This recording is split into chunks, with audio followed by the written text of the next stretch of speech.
Hello music fans, welcome to the Death by Unicorn channel, to another episode of What's New 2023, where I talk about new releases that came out in metal, rock, and prog music.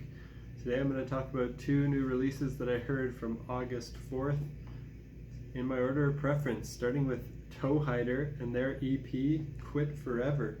This is progressive metal with pop rock influences, and it's the first in a series of 12 EPs for the year. This was recorded and released on Patreon back in February 2023, but I sadly I'm not a patron of Toehider, though maybe I've thought about it, but I prefer spending my music-related money on physical releases or concerts rather than Patreon and digital stuff.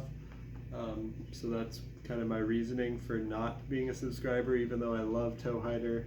So I recommend others to become patrons if they want to hear more of these 12. I think he's probably released, I don't know how many he's released so far, but I think he's kind of doing one a month, so he might already have like 7 of these out for his patrons, but only one has been released for the broader public who are not supporting Toehider on Patreon.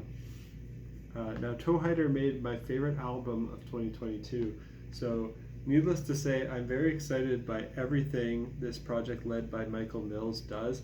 He's got such vocal talent. He is great at guitar and drums as well. The opening track on here, Uncle Aqua, has a metal kind of vibe to it, metal guitar riffs, but it has a fun quirkiness that I've come to associate with Toehider.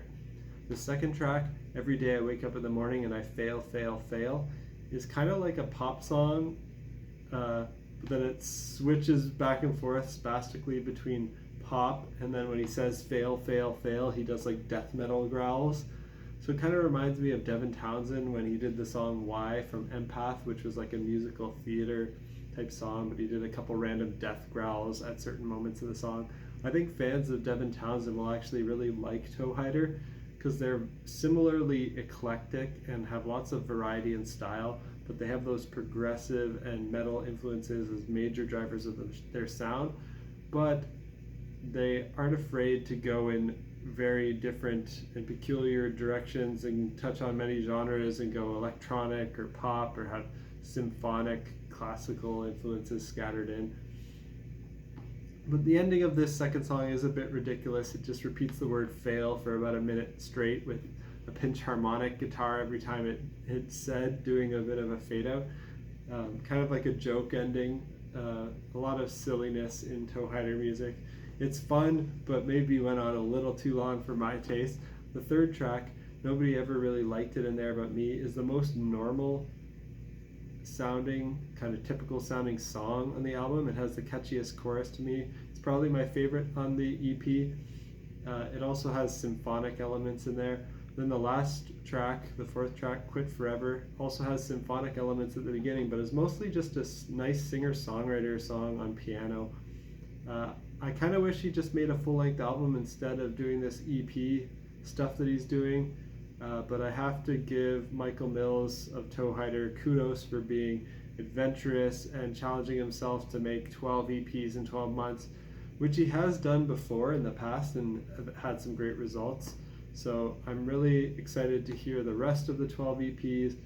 Can't really put this in my top 100 albums of the year since it's just a short and goofy EP, but it is really great for what it is. Definitely my top 3 EPs of the year so far. And secondly, I want to talk about one more release from August 4th. This is Edward Reekers, and the album's called The Liberty Project. This is a progressive rock opera. It's the 4th solo album by this Dutch singer who was the singer of the progressive rock band Kayak. And this is a concept album with many guest collaborators for fans of rock operas and musicals, but with a prog twist like what Arion does. And it's about what would have happened if there was a second Big Bang created in a parallel universe. And I heard the single, The Present Day, and I thought it was okay, but I knew that wouldn't be the climax of the album.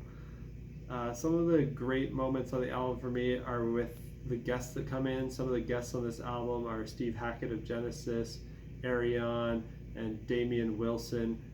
Everyone does their part really well, and if you like progressive rock operas, you'll like this. I do like it, but I don't love it, as to me it's kind of just like a B-list version of what Arion does a bit better in my opinion. But I still think people who like this style should check it out. And that's it for albums that I listened to that came out on August 4th, 2023. Let me know what you think of these, and let me know if there's anything else that came out recently that you think I'd enjoy. Leave some comments down below, and I'll check out any recommendations. Until next time, peace out.